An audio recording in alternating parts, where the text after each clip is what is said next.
Hello বন্ধুরা, রচনা spice trail চ্যানেলে আপনাদের স্বাগত। অনেক দিন পর আজকে বিরিয়ানি বানানোর প্ল্যান করলাম। তো প্রথমে যেটা করে নিয়েছি, তেজপাতা, শুকনো লঙ্কা, গোটা জিরে আর সমস্ত রকম গরম মশলা, যেগুলো হচ্ছে গোটা গরম মশলার মধ্যে আছে হচ্ছে দারচিনি, লবঙ্গ, তেজপাতা, জায়ফল, জয়িত্রী আর সাজিরে শামরিচ, এগুলো যাই হোক যেগুলো মোটামুটি লাগে। আর এই যেখানে পেঁয়াজ রাখা আছে, এই পেঁয়াজ চলে যাবে কিছুটা, এর সাথেই পেস্ট করে দেবো মশলার সাথে। মশলাটা অবশ্যই কিন্তু আগে একটু ভেজে নেবেন কাট করলে। তার সাথে চলে গেল এই কাজুটা দিতে ভুলে গেছিলাম, এই পেস্ট করার মাঝে কাজুটা অ্যাড করে দিলাম। যেটা বেটে রেখেছিলাম এই বাটাটা চলে গেল প্রথমে। দই অ্যাড হলো, লবণ চলে গেল, সামান্য একটু হলুদ অ্যাড করলাম যাতে রং হয় মাংস এবং বিরিয়ানি উভয়তেই। লঙ্কার গুঁড়ো চলে গেল, গোলাপ জল চলে গেল একটু। এবার চলে গেল কেওড়া জল, বিরিয়ানি হান্ডি মশলা দিয়ে দিলাম। এরপর এইবার সমস্তটা নিয়ে মাখা হবে। ম্যারিনেট করে কিছুক্ষণ রাখতে হবে, আধ ঘন্টাও রাখতে পারেন আপনারা, চাইলে 1 ঘন্টাও রাখতে পারেন, যেমন মনে হবে সেই অনুযায়ী রাখবেন।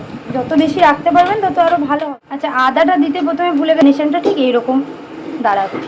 দিয়ে এটা একটা চাপা দিয়ে পাত্রে কিন্তু এরকম লাল লাল করে ভেজে বেরেস্তা করে রাখতে হবে আগে থেকে।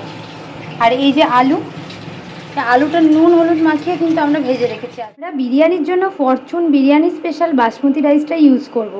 এর আগে অনেক বিরিয়ানির চালই আমরা ইউজ করেছি বাসমতি রাইস, অন্য কোম্পানি, কিন্তু আমার মনে হয়েছে এটাই বেস্ট। বাসমতি রাইসের যে চালটা সেটা ভিজিয়ে রেখেছি, এটা মোটামুটি 1 ঘন্টা মতো ভেজানো থাকবে।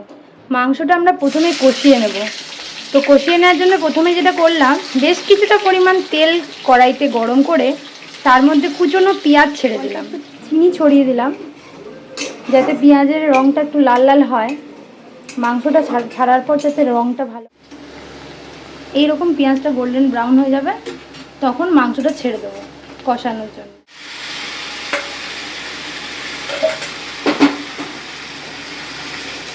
এই যে ঢাকা দিয়ে দিয়ে মাংস রান্না প্রায় কমপ্লিট। তুলে রাখা হয়েছে, এখানে তুলে রেখেছি আলুটা আর মাংসটা। ঝোল থেকে এই উপরের পোর্শনটা একটু তেল তুলে রাখতে হবে, যাতে বিরিয়ানিটা একটু তেলটা ইউজ করা যেতে পারে। একটু তলায় দেখবেন গ্রেভি গ্রেভি টাইপের হয়, তো ওই গ্রেভিটা এই তেল থেকেই আসে।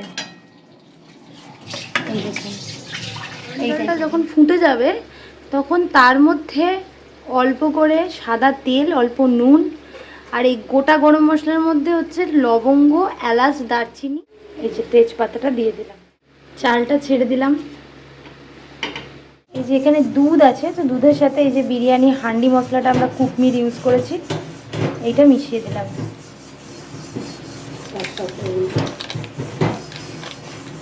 এবার একটু কেওড়া জল পড়বে, এবার একটু গোলাপ জল অ্যাড করে নিলাম। এবার অল্প একদম সামান্য পরিমাণ মিঠা আতর চলে যাবে। মিশ্রণটা আলাদা করে রেখে দিতে হবে। বিরিয়ানি তৈরির সময় এটা আস্তে আস্তে প্রতিটা স্তরে স্তরে ভাগ করে দিতে হবে। আপনারা চাইলে কেশরটা অ্যাড করতে পারেন, আমাদের কাছে না থাকার কারণে আমরা দিতে পারলাম না। তাই এরকম হয়ে যাবে। হ্যাঁ, একটু 70% সেদ্ধ হবে, হ্যাঁ 30% রেখে আমরা এরকম একটা চেতানো হাঁড়ি ইউজ করব বিরিয়ানিটা বানানোর জন্য। তো এই হাঁড়িটার গায়ে প্রথমে সাদা তেল আমরা অল্প দিয়ে মাখিয়ে রাখছি।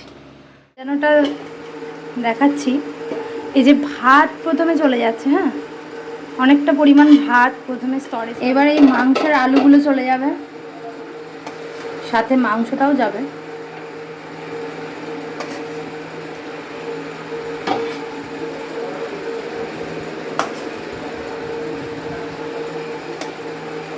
সাথে মাংসের তেল চলে যাচ্ছে, দেখুন কি পরিমাণ তেল বেরিয়েছিল মাংসটা থেকে। এবার বেরেস্তা চলে যাচ্ছে।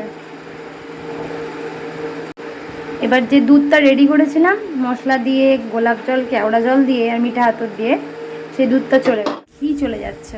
একটু ফুড কালার আমরা গুলে নিয়েছি, এটা একটুখানি বিরিয়ানিতে চারিপাশে এরকম আটা লাগিয়ে দেবেন, ঢাকনাটা লাগাতে এবং চাপতে সুবিধা হবে।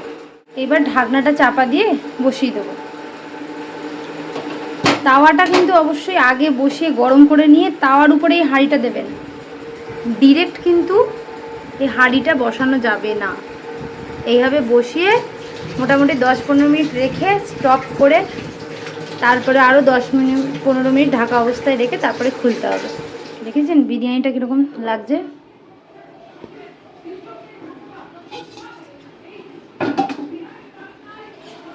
এরকম সুন্দর হবে। সবশেষে এটাই বলবো, এইভাবে বিরিয়ানিটা বানালে আশা করি আপনাদের খেতে খুব ভালো লাগবে।